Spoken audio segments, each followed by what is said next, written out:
O mistério do quarto fechado. Havia uma casa abandonada no fim da rua que todos evitavam. Suas janelas estavam cobertas por poeira e teias de aranha, e a pintura descascada revelava a madeira podre por baixo. Diziam que a casa pertencia à família Donati, que desaparecera sem deixar vestígios há mais de 50 anos.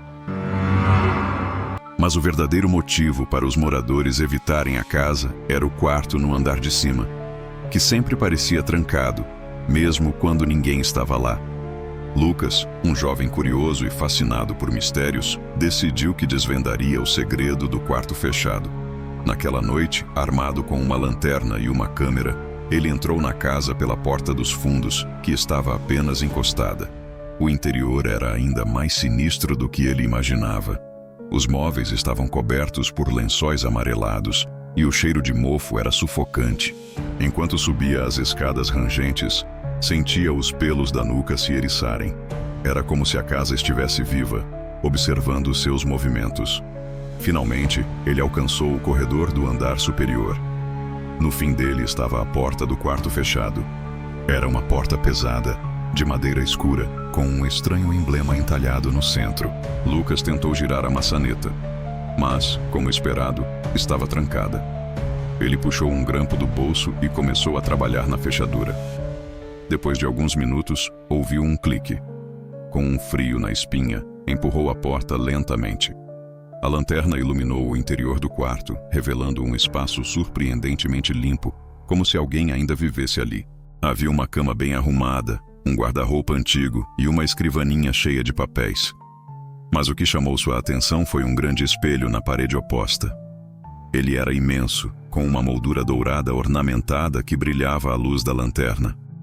Lucas se aproximou, hipnotizado pela imagem refletida. No espelho, o quarto parecia diferente. Os móveis estavam desgastados e havia uma figura sentada na cama. Ele se virou rapidamente, mas a cama estava vazia. O coração disparado, ele voltou a olhar para o espelho.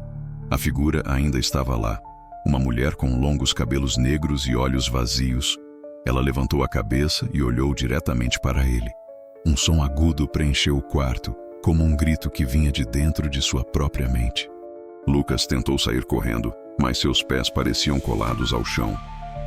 O espelho começou a emitir uma luz pulsante e a figura atravessou o vidro como se fosse água. Ela estava na sua frente agora, sussurrando palavras que ele não conseguia entender. De repente, ele sentiu uma dor lancinante no peito e tudo ficou escuro. Na manhã seguinte, os moradores encontraram a casa exatamente como estava antes, exceto pelo quarto fechado. A porta estava entreaberta, e no centro do cômodo havia uma câmera quebrada e uma lanterna. De Lucas, não havia sinal. A lenda da casa Donati ganhou um novo capítulo, e o quarto fechado continuava sendo um mistério que nenhum outro morador ousava desafiar. O bosque que nunca dorme. Era uma pequena vila cercada por colinas verdes e rios tranquilos, mas o que a tornava especial também a fazia temida. Ali perto, havia um bosque denso e escuro que nenhum morador ousava atravessar. Durante o dia, parecia apenas uma floresta comum, com suas árvores altas e sombras frescas.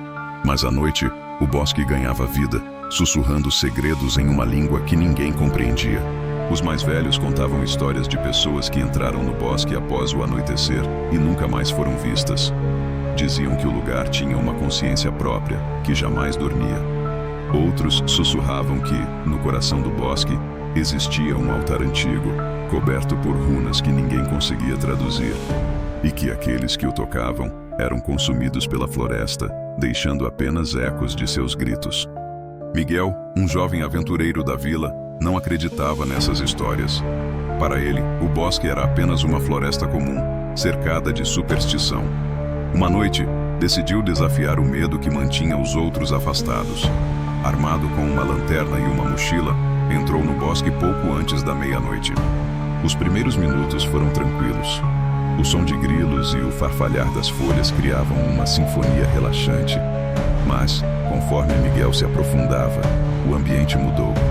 O ar parecia mais pesado e o silêncio se tornou absoluto. Nem mesmo o vento parecia ousar atravessar aquelas árvores. Ele acendeu sua lanterna, mas a luz parecia engolida pela escuridão densa.